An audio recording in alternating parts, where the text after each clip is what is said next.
This lady, you're going to know her. You're going to know her. She was inspired very young, much like me. I used to watch Johnny Carson, SCTV, Saturday Night Live. And then she finally, after 22 years of fundraising across the Southland, here, including for the Shelton Partnership, decided to try stand-up. And she's been on stage at Flappers. She's been on stage at the Comedy Store. Tonight, the Ice House. And she is married. She lives with her husband, Bill. Actually, I loved her intro. Her husband, Bill, their cat, or their rabbit. I'm sorry, the rabbit, not their cat. The cat ate the rabbit. The rabbit, Holly, I believe. And they have a horse named Dallas. And she's here tonight, and you might know her. Please welcome to the stage. And now I'm blanking on her name. Tracy Wallace. Thank you very much, Tracy. I paid so attention to the intro, I forgot your name.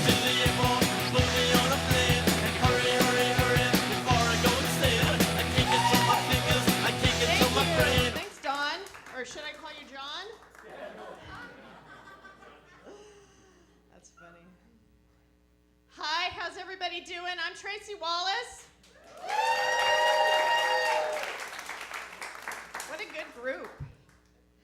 So, a lot of things have happened to me in the last couple years. A lot of changes. Last year, I lost 30 pounds. Thank you. And I still run into people that I haven't seen for a while, and they'll say, gosh, you look great. You lost a lot of weight. How did you do it? They want to know my secret. They say, did you go on Atkins? Did you join a boot camp? Did you start Dr. Oz's miracle diet? Yeah, I'll tell him my secret, because it really is a miracle. I mean, it's something you would never guess. Do you want to know my secret? Yes.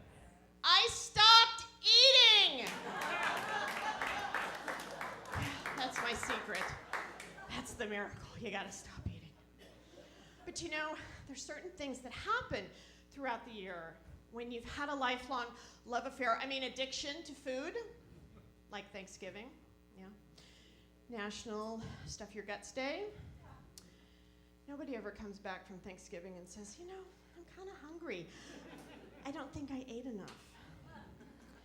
And then there's Christmas, the holidays, the season of eating. I still have friends that insist on giving me boxes of chocolate as a gift. It's like giving drugs to a drug addict. It's like saying, here, let me feed your addiction, and happy holidays. It's the thought that counts. It's the thought that counts. Yeah. That really means, look, I didn't have the time or the inclination to find you something I thought you'd like, or that you could use, or that you needed. I got you this instead. But in all seriousness, there's something that happens every spring. No, it's not Easter. I can just now start talking about it again. It really stresses me out. Girl Scout cookie season. Yeah. Because you know, you've forgotten. You've forgotten it's been about 10 months since your last cookie, right? Mm-hmm. It all starts innocently. One day, you're driving home from work, and you realize you just need a few things from the market just to tide you over a few days, right? You pull into the parking lot, and there they are. They've got their table, their stacks of brightly colored boxes, their little outfits, the parents standing behind them. One of them comes running up to you. Hi, would you like to buy some cookies? Dad is back there in his khaki pants and his windbreaker. Oh, that's my girl. Help the kids? Well, you want to help the kids, right? I mean, who doesn't want to help kids? Next thing you know, you're walking away with a box in your hand. You don't even remember saying yes. Girl Scouts, they're like little drug dealers. And the parents are the pimps.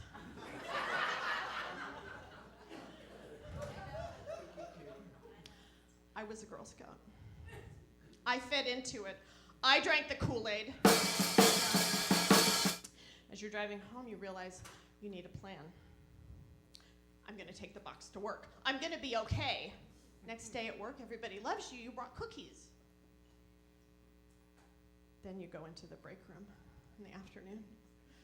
There's still some sitting on the table. They're mocking you. One of them is,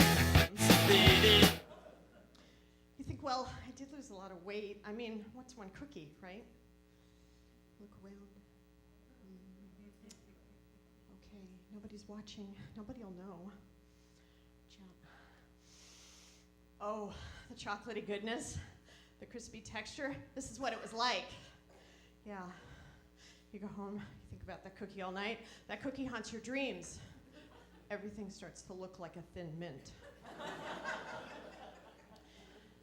Next thing you know, you're back at the market. There they are again. They've got their table, their stacks of brightly colored boxes, their little outfits. This time they're wearing their Girl Scout beanies. Nothing bad can be wearing a beanie, right? They're circling in front of the door like little sharks. This time, two of them come running out at you. Hi, would you like to buy our cookies, lady? You know, you're tired, you're hungry. Next thing you know, you've bought 2 boxes. You don't even know how it happened. You're driving home. Okay, I'm gonna give 1 box to my neighbor and I'm gonna take the other box to work. I'm gonna be okay. You get home, you turn on the TV. Terms of endearment is on. You're screwed. I always get to that scene. You know the scene, Shirley MacLaine comes running out to the nurse's station. My daughter, she just had to wait till 10 o'clock to get her pain shot. It's after 10 o'clock. Give my daughter her shot. Next thing you know, Deborah Winger is dead. You've got 2 empty boxes, an empty bottle of wine, and nothing to show for it but crumbs down the front of your shirt.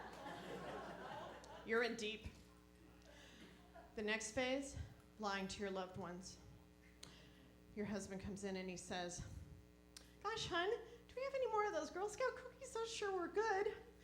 And you say, I haven't seen any cookies. I haven't seen any Girl Scouts. You're a little nervous. You're thinking, don't look under your socks. Don't look in my lingerie drawer. And for God's sake, don't look under the bed. You have got those cookies stashed all over the house. Because you know, soon, Girl Scout cookie season is going to be over. And you're going to have to go back to something else. Like your feelings. Yeah, you can't do that. Now, the Girl Scouts have gotten more tech. They have a Girl Scout cookie finder app. Did you know this? Yeah, you can download it on your phone for free. You just plug in your zip code. It'll tell you where they are, what time, what day, right? It makes it so convenient.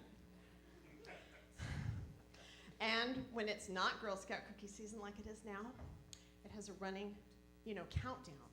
So you can know the days, the hours, the minutes, the seconds. Not that anyone's counting, but it's 195 days until Girl Scout cookie season starts. Now, I think they should sell Girl Scout cookies on QVC or one of the other home shopping channels, because just think about it. You could sit in your house. You could watch people talk about the cookies, show off the cookies, eat the cookies, and you could hear from other people that have bought the cookies. And the best part is maybe they would offer them on auto delivery plans. So once a month, that truck would just pull right up to your house, and they'd drop them off, and they'd be in QVC boxes. So when your husband says, gosh, what did we get from QVC this time? You could say, oh, that's your birthday present, no peeking.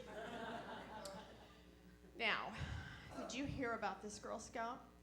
This year, she sold the record number of boxes. 18,107 boxes in an 8-week period. Little overachiever. That's an average of 370 boxes per day. That's a lot of cookies. She said she was so successful because she talked to everybody she met every day about those cookies. She's a 6th grader. She's not supposed to be talking to strangers. I don't think she's going to school. I think she's involved in some sort of cookie trafficking ring. I saw a report on the internet.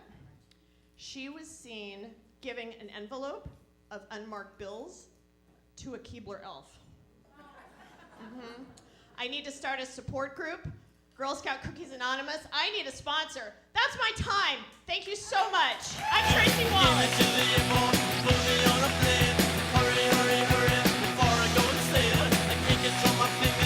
Tracy Wallace. Tracy Wallace. Tracy, I want to apologize again for forgetting. For some reason, I had